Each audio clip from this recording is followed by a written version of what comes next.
Bump, bump, bump, ba-da-da, bump, bump, bump.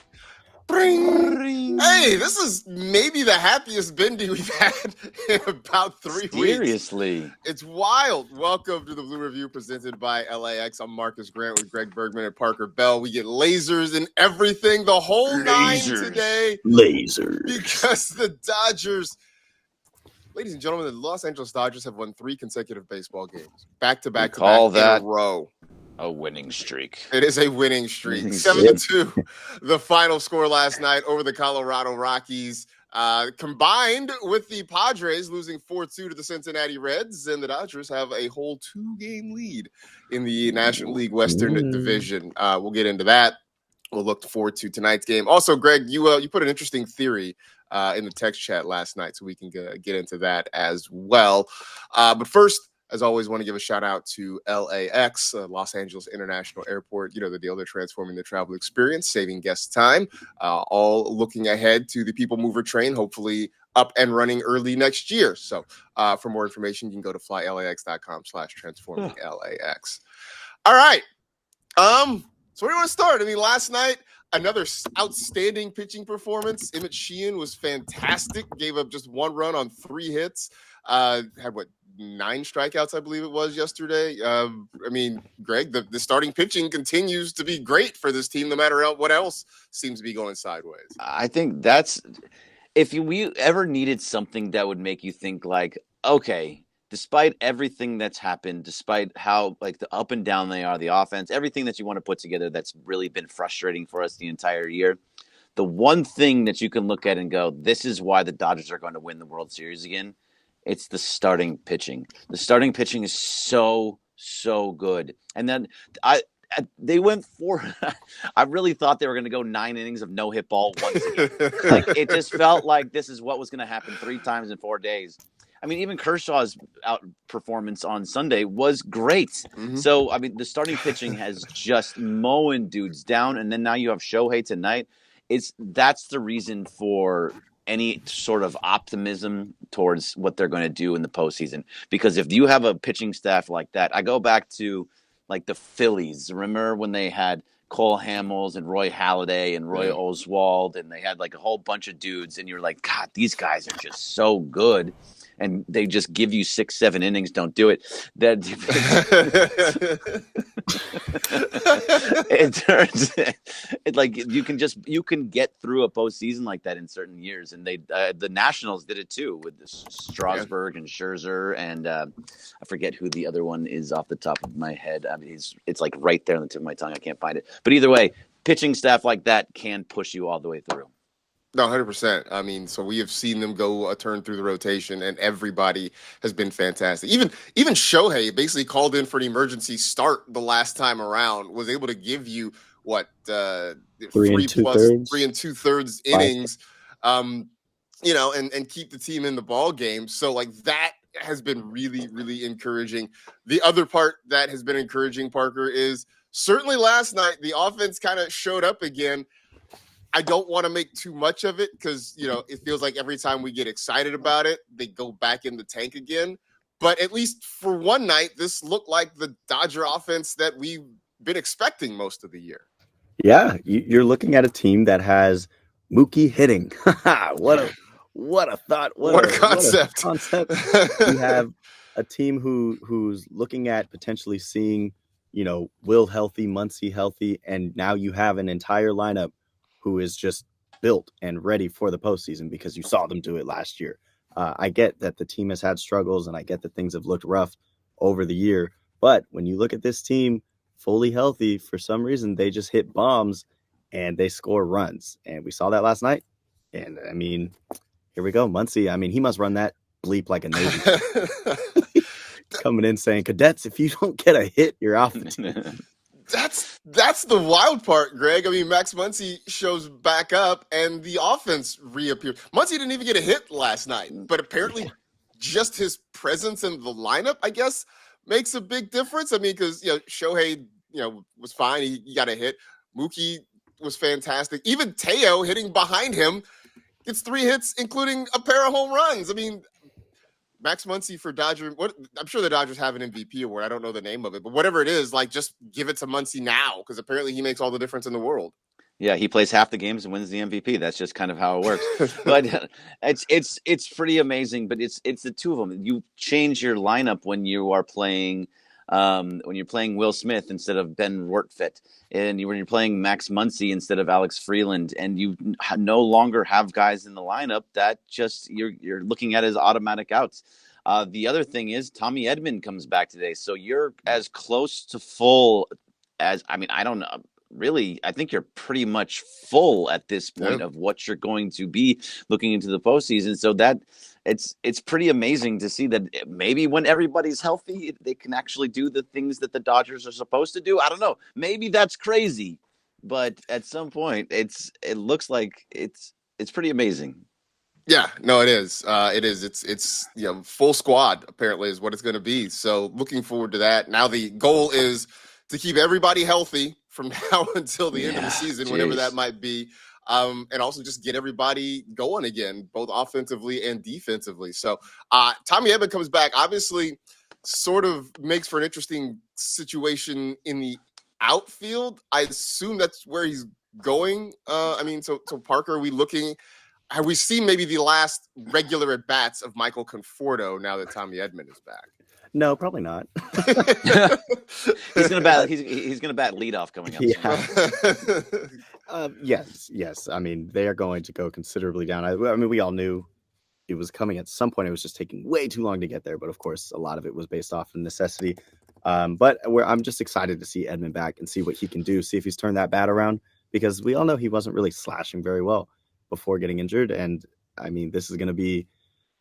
I think John Ireland said it on Mason Ireland the other day. It was something about like these guys are auditioning for the playoffs, and honestly the Conforto aspect is out of it at this point. It's who will be your best hitters when you head to the playoffs, and if Edman can get this team going like he did last year, that's the guy who really makes a big difference in this lineup, like deep lower in the lineup. And of course Pages has to kind of start hitting at home like he was earlier in the season. Yeah, it was good to see him get a hit last night because he had been really struggling over the last couple of weeks. So hopefully Pages can kind of start ramping it up again. Again, Max Muncy, Will Smith coming back to the lineup seems to have made a really, really big change for the positive. So excited about that. Now, you mentioned auditioning for the postseason. Greg, you came up with an interesting theory. We've been talking for weeks now, months even, about how the Dodgers would handle their playoff rotation.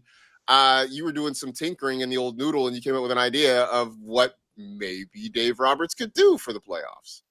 Maybe it's stupid. Nobody responded to me with that it was stupid or it was smart, so I don't know how anybody feels about it. But I'm just trying to think. You have 6 starting pitchers right now, and six legit starting pitchers that really kind of need to pitch. So Yamamoto, Snell, Ohtani, Glasnow, Kershaw, and Sheehan, they all are pitching extremely well, and it's now it's September, so it's always who is going to be pitching the best in September. Well, all of them are pitching the best in September right now. So what is the best way to go about this? Like we were talking about with the 3-headed monsters of different teams, when you can move yourself through the postseason. What if you go Yamamoto followed up by Glasnow, and Snell followed up by Kershaw, and Ohtani followed up by Sheehan? You have a great shot to actually finish out games without using your bullpen, if at all, or even just a little bit. Like maybe you only use one guy at the back end of the bullpen. There's a chance that you could do a piggyback situation, and depending on how many pitches the secondary guy throws or how many innings he goes, you can now pitch him in a later matchup, because this is technically their bullpen day, so that everybody does anyway. So why not just kind of go back and forth and just move your way through the postseason by piggybacking your number one starters on most teams? I'm not. It may be stupid. I'm just kind of like tinkering around, But so I saw it last night. I saw your text, and I know Jeff Spiegel's contribution was basically that maybe you would go Snell and Sheehan just to kind of get a left-right matchup and sort of, Sure. The only reason I didn't put Sheehan with Snell and Kershaw with Snell is because Ohtani can only go 5. That's the most he can go, and maybe into 6. But if he also only goes 3 or 4, you have the length of Sheehan behind him. So I wasn't thinking right, left. I was thinking for more how long he can go. So, I mean, I was thinking last night as I was reading it, like I was really trying to figure out reasons that it wouldn't work, or reasons that you shouldn't do it or couldn't. Poke the holes. Poke all the holes. And that was the thing, is like I couldn't find any real ones other than, you know, the good old fashioned, that's just not how things are done. Like, but that's not a reason, you know, to poke a hole in it, right? Especially when you know, Friedman is a guy we know, Andrew Friedman's a guy who will try some different things, right? We know that he's going to try something different. I mean, look, the Braves are the ones who brought us the opener, right? They got all the way to a World Series by using an opener and then trying to find a bulk guy and going the rest of the way. I don't think it's a terrible idea. And you also have a setup, Parker, where if for whatever reason one of your frontline guys just blows up in a given day, right? Like for whatever reason, Tyler Glasnow just doesn't have it, or Yamamoto just can't find the plate. You're coming right back at him with another frontline starter that can potentially give you length. And then, you know, if you got to dip into the bullpen, so be it. I don't know about you, Parker. I don't see any just blatant, glaring, like this is stupid, we can't do this sort of things right now. You know, it just might be stupid enough that it works. The only thing is, I was similar to Marcus, and I was looking for holes just throughout the night. Like, what could we really like pick apart with this idea? And I mean, I guess the only one is, if you are having this whole September, the guys pitch how they are pitching, where they're going into 7, you know, is the worry that maybe you're going to get them out of their groove if you continuously start taking them out at the 5 or somewhere around there. But I don't know if that's actually that big of a problem, because I mean, if they're going to be pitching 5, you might as well go 5-4, etc. So this could be the move, Greg. I think you may have just found a hidden gem. I mean, think about Ohtani closing out like a 4-inning close, essentially. I mean, it feels weird, but if anybody can do it, it's guys like him.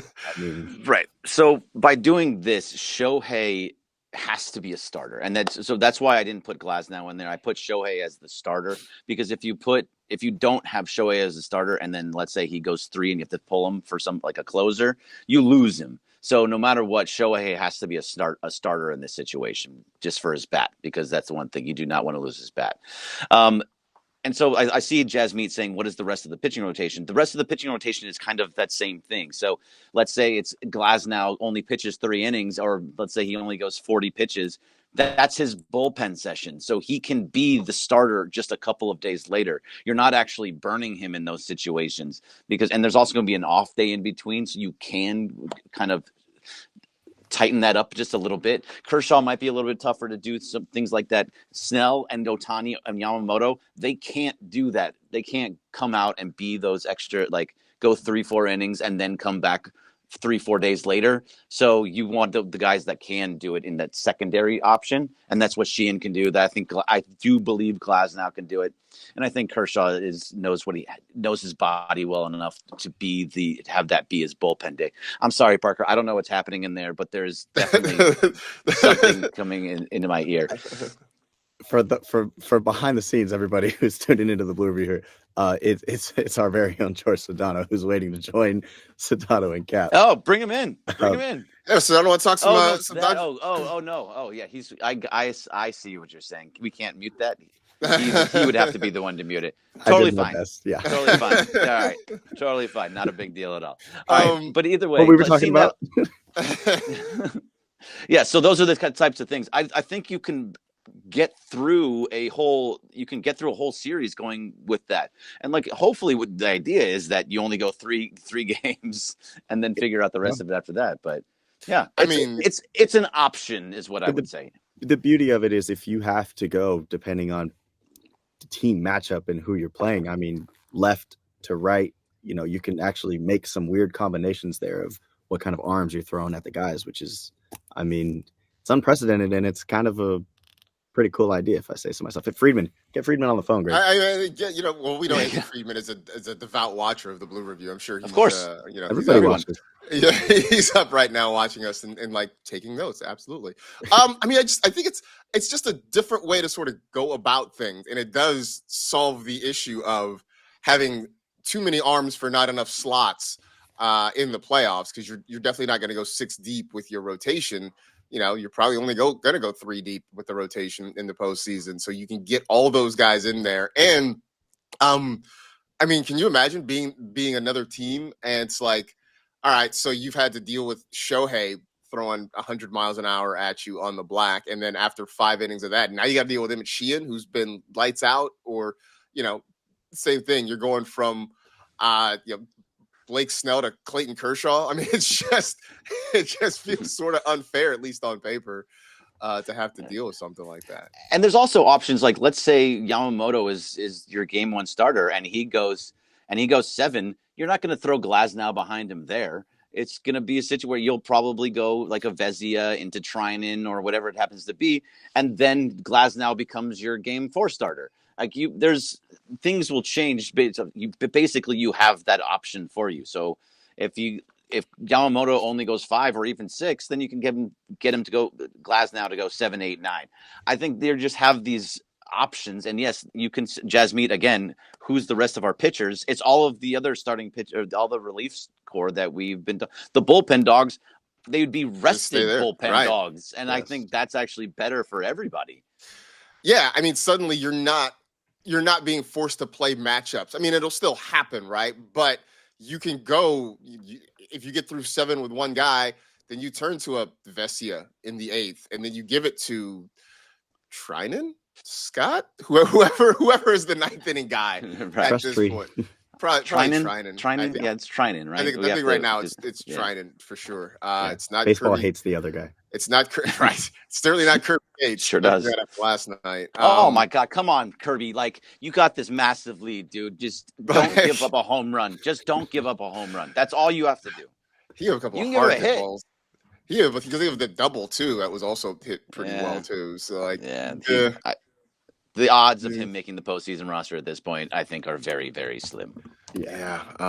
So I mean, that's interesting because it does, ideally, knock on wood, air quotes, cut down on any overuse of the bullpen, because that was a big part of the issue last year. That bullpen was stretched thin. I still maintain if Walker Buehler doesn't come in and close that thing out in the 9th inning, they were in trouble. I mean, they were in a lot of trouble last year in the World Series because they stretched Trinan thin to get to that 9th inning. They had sort of patched everything together. Suddenly they were coming home with not knowing who their starters were going to be. If Walker Buehler doesn't close that out, I don't know how that World Series goes at the end of last year. So No. You lose. I think so too. I think it's pretty straightforward. I think they lose game 6 and 7 if Buehler doesn't get it done. So I don't know. It's all hindsight and all. I really feel like Yamamoto would have been nails on that game 6. So maybe, but it was just Yamamoto was dialed. He was dialed in. It was just a scary place to be at the end of last year. Didn't want to come home. Had no interest in coming home. Nope. I mean, the only way we're coming home is with the trophy, and thankfully that's what happened. So question for you guys. I know we still have a few more minutes, but I want to test this out because I couldn't get the audio. But Greg, I know that you do a really good. It's Lou Brown, correct? I haven't watched Major League in so long. Is it Lou? Name? Lou. Yeah. Okay, so you're gonna give me your best Lou Brown, and I'm gonna play the video. Which part of it? It's always a back thing. Always yeah. Is it? It's the is that one? Okay. I think it's the there's a winning streak that scene. It's the winning streak scene. All right. So QC. That's 2 in a row, boys. You win again tomorrow. We call that a winning streak. It has happened before. I went a little bit fast for it, but I think it's. Oh God, I love that. I love that. That's it's Major League 2. I didn't even realize it was Major League 2. Yeah. Also, it was Omar Epps and not Wesley Snipes as Willie. Yeah, that was the switch. That should not have been the switch. But either way, can we just run. Real fast? Yeah. But can we talk about Teo for a second? Just because absolutely. This I know. I love that you threw that in there because it's amazing. But Teo needed that so badly. Yeah, he had been so bad at the plate to be able to go 3 for 3 with 2 home runs and all hard hit balls. It must have felt just amazing for him to actually see good things happen to him. No, absolutely. I'm 100% with you because it was a point where Teo was coming to the plate, especially with men in scoring position, and you just had no hope. I mean, he was chasing pitches, he was swinging and missing, not even making productive outs. It was just a bad stretch. So hopefully this gets him going again. I'm not ready to say that one game is a cure-all and that Teo is back, but I do think, it's like a shooter watching the ball go through the basket. Like you see good things happen and that confidence comes back and you start to build up again. So very, very encouraging for Teo last night. Sometimes that's all you need, Greg. I saw your tweet and it's true. He needed that. And Mookie last night goes on to say he makes that lineup longer, and it was really good to see him smile. Good to see him out there throwing his seeds. And he says that Teo's just infectious, so it energizes the team. If we could get the guys more energized heading into the later parts of September, that's about the best thing you can hope for as a Dodger fan, because it was a little, I don't know. It's kind of dead. It was kind of a dead dugout, dead clubhouse for a little while. What was our word of the day yesterday, Greg? It was lugubrious. Lugubrious. Yeah, I forgot what that was. Lugubrious. Lugubrious. Thank you. Yes. Lugubrious. Yes. Yeah. I didn't think that word was going to make it to the show, but okay. We talked about it yesterday. What show was that even on? I was on all 3 yesterday. I don't remember. Sedano Cap. Sedano Cap. Oh yeah, but so Robert Wallace isn't here. That's why all that matters is how you hit in October, not in August. That's why also I think all of us, I don't know, I very much in my mind, I was always like, they're going to win the World Series. They're going to win it despite it. It was just frustration watching this team game in, game out. You're just incredibly frustrated because you know that they are so much better in what the product that they put out on the field. And like the Padres are 2 games back. If the Dodgers were just even a quarter better than what they were, the race West would be won. The race would be over. Right in the spot.